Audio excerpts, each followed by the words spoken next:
So Karl, what are we doing today? We're shilling for ourselves.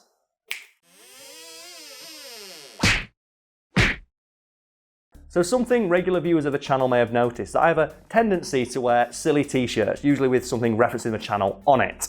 An example of which will probably be over one of my shoulders as I'm saying this. And a piece of feedback everyone involved with the channel has seen at some point is, where can I buy that shirt?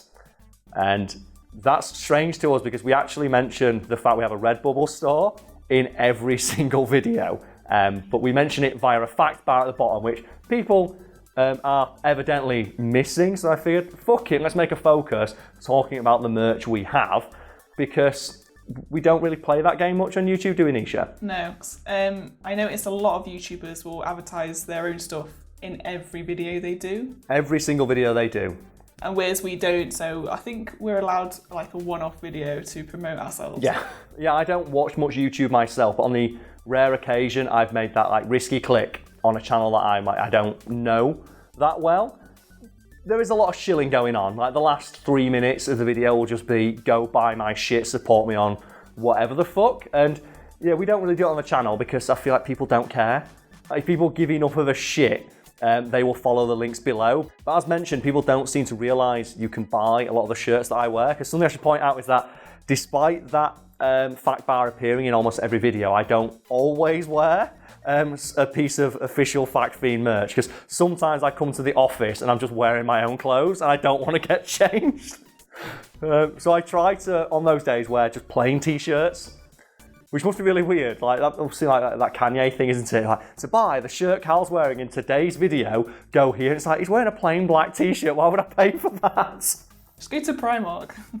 Go Primark as well. I normally go for my shirt. £2.50. But before we get to that, I should probably talk about why we have a Redbubble store, because I'm going to guess we're going to get some feedback from this about, like, alternatives we could use. And the answer is, I'm really, really lazy. I like that Redbubble prints everything to order, and I don't have to think about it once the design is uploaded. Also, Redbubble lets you set the margin on every product that you sell. And for anyone who's curious, I set the margin for every t-shirt and piece of merch that is available on the store at 10%.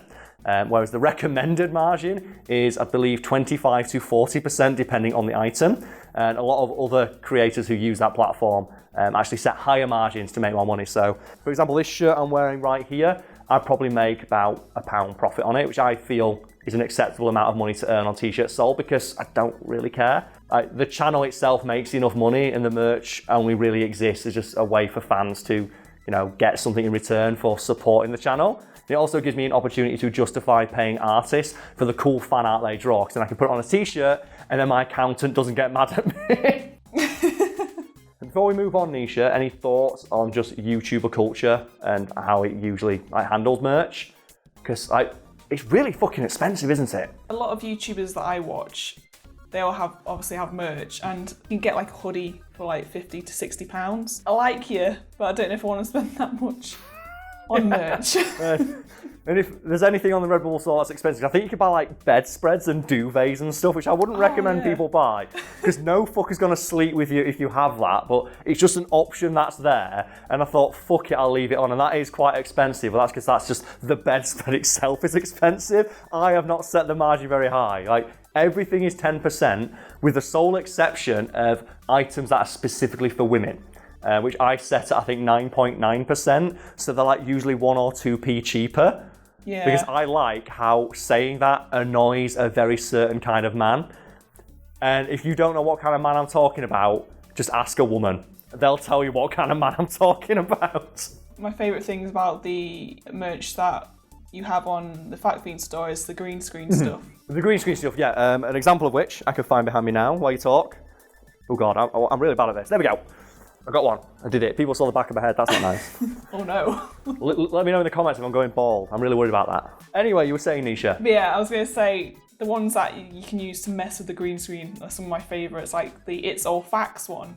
Yeah, which I have right here. You can make a hole in your chest when you wear it. Yeah, as will presumably be happening right now as I'm talking.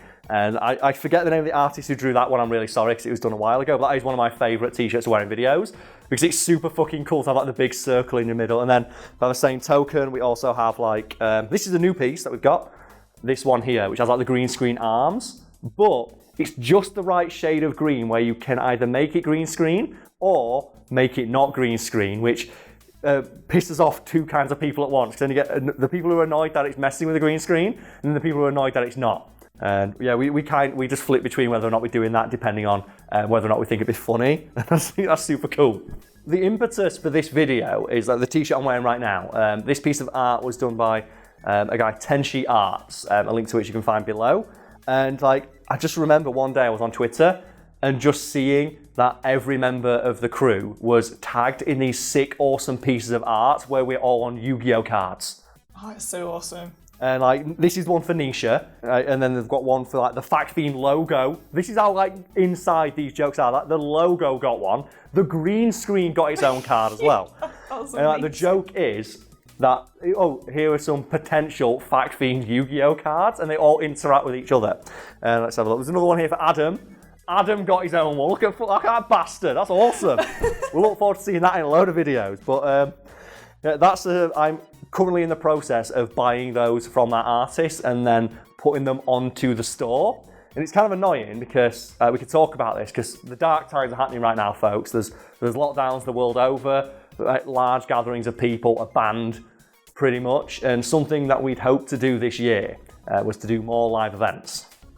Because we did one last year, was it? Or was it this year? It was this year. It was this year. It was this year, wow. Well, we did a meetup and I got, prior to that live event, I got like 200 business cards printed out that just say never contact me on them.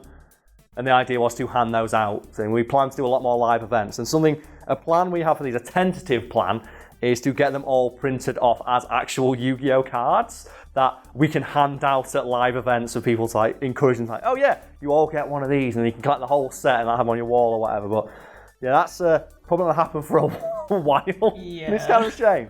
But I think one of the reasons I really like the merch store is that it just gives me an opportunity to pay artists who I think are one of the most shit-on groups of creators online a decent amount of money for their work.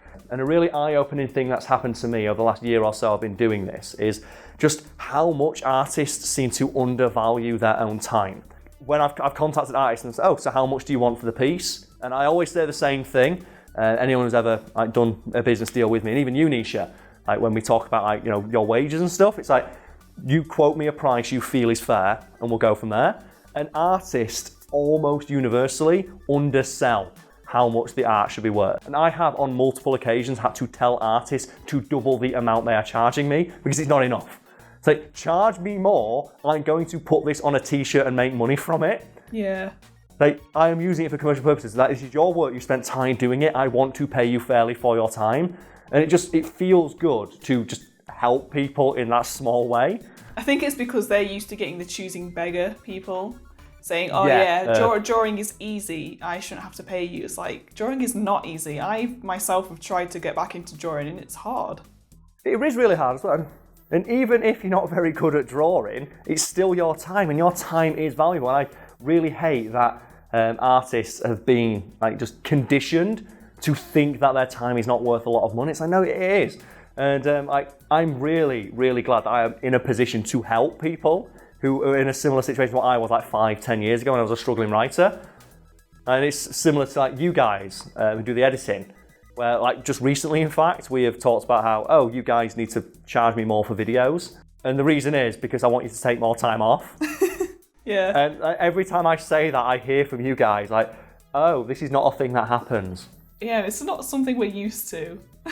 We're not used to someone who is basically our manager, our boss, being nice to us. It's a new thing. Mm-hmm. Well, it's one of those things, and I think, Nisha, you can confirm this, where the success of the channel was anticipated by me, but I never expected it to be the success that it is now and to be a continued success. And there are, if anyone's wondering, plans in place should the channel start to die. And those plans are to just continue like nothing's gone wrong for 6 months, which is the amount of money I've saved. So everyone who works on the channel can continue to draw the same wage for 6 months to allow them to have that transition period onto other projects. But thankfully that's not a thing we've had to do yet. And I'm still able to just throw money away, I suppose, on things that don't make the channel much money. Because I don't think I make profit on any one of the t-shirts that we sell, but I'm really happy that I've got all this cool fucking artwork that I can just stick on t-shirts and that the artist who made it is getting recognition and a bit of money for what they do. So yeah, I guess this is just our really bad attempt at a shill. If you've liked any of the t-shirts that I've worn in previous videos and like them, you can go to the store. But at the same time, I don't want anyone to feel obligated to do that. Everyone who works on the channel gets a decent amount of money for what we do. We're all happy doing what we do, and the actual profits, as mentioned, aren't that great. We make like £1 on each one sold. I just like the idea that the artist gets paid and that fans can get something to show their love and support for the channel at what I hope is a reasonable price. I try my best. I think you're the most reasonable person on this platform, to be honest. The weird thing is that I don't think that I am. I just don't want to be a dick. I'm in an incredibly privileged position. I get to earn money talking to my friends about dumb shit I found on the internet. I don't know how to end these things. That's really thrown me for a loop. I don't like people saying that. Well, cut that I just out. want. No, you can leave it in if you want. People can see how uncomfortable it makes me. I don't like getting praised for this sort of thing. The way I always think is I run the channel in a way where my dad and my mum will be proud of what I'm doing. And I don't think they would be proud of me if they saw me selling a t-shirt, for example, and I waxed the margin up to like 40, 50% because I knew that people would pay it. And just because people will do that does not mean it's right to do. Yeah. Which is why I try and set the margin as low as possible. We still make some money so my accountant doesn't yell at me, but the price isn't like unreasonable. And that's one of the reasons why we don't really plug our stuff at the end of videos a lot, at least not verbally, because I feel like by saying it, people think that they have to buy it to support the channel. So you don't. The channel does not need the money that's provided by this, but it's just nice to just have. If you want to wear some cool Fact merch, it's there. The option is there. You have, yeah. And if you're an artist, I'm guessing I'm going to get a lot of emails about potential stuff. If I don't get back to you, I'm really sorry. I'm the only person who runs everything behind the scenes. So yeah, it's a bit difficult. And I've tried to take some more time for myself recently, so I might not get back to you straight away. But thank you anyway.